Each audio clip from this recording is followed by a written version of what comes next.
Money, betrayal, drugs. These are some of the things which have defined the career of Paul Pogba, one of the most talented players of this generation.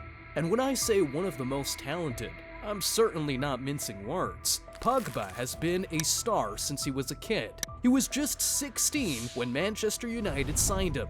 He was one of the most outstanding teenage talents in France, and Sir Alex Ferguson didn't want to let him slip away from his grasp.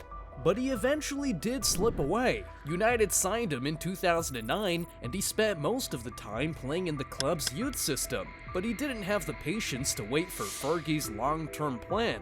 So he left in 2012, joining Juventus at 19.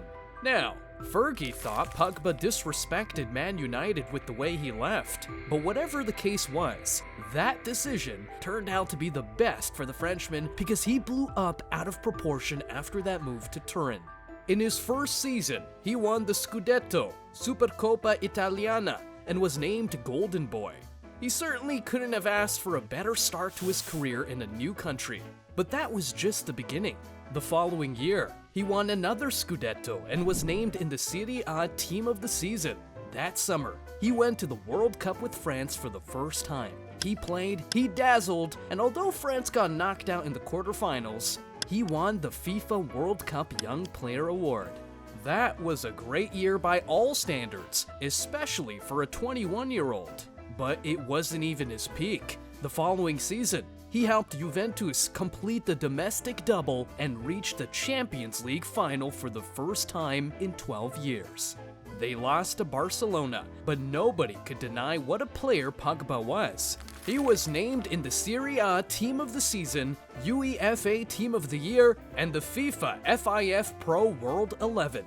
At this point, United had seen enough. They wanted him back. Their boy had gone to Italy and become a man, and they were ready to do anything to get him. And, well, everything they did.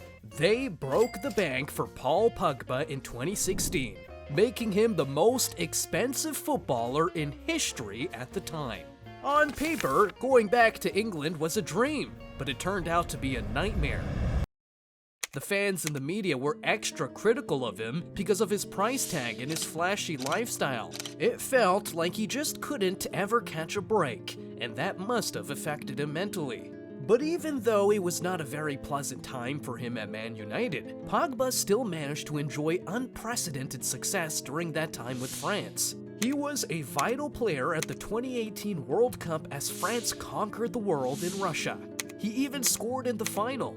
With Les Bleus, he was on top of the world, but with the Red Devils, he was in hell. Eventually, freedom came for him. His contract at Man United expired in 2022, so he walked back to Juventus, where he had enjoyed the most club success. Once again, that seemed like the best decision. Little did he know that this was the beginning of the end of his career. 2 weeks after his return to Turin, Pogba picked up an injury, the first of many that would plague him there.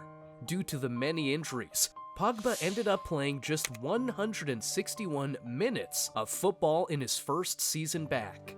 And like the injury woes were not enough, the French midfielder also had to deal with his own brother Matthias betraying him after news broke that Matthias Pogba was a huge part of a plot to extort him of about 13 million euros. Matthias also accused him of using a witch doctor to manipulate his teammates, especially Kylian Mbappe. It was all just so messy. But his troubles would only multiply in 2023 when he was randomly selected for a drugs test, which he ended up failing. 2 samples were taken, and in both of them, non-endogenous testosterone metabolites were found. So, he was slapped with a 4-year ban from football by the Anti-Doping National Tribunal. Following the ban, Pogba released a statement saying he would never knowingly take any banned substances and he will go on to appeal the verdict. But could this be it for him? If the 4-year ban is withheld, Pogba would be out of football until he's almost 35. So, could it really be over for the World Cup winner? What do you think? Tell me in the comments. While you're there, leave a thumbs up on the video and subscribe to the channel. See you in the next one.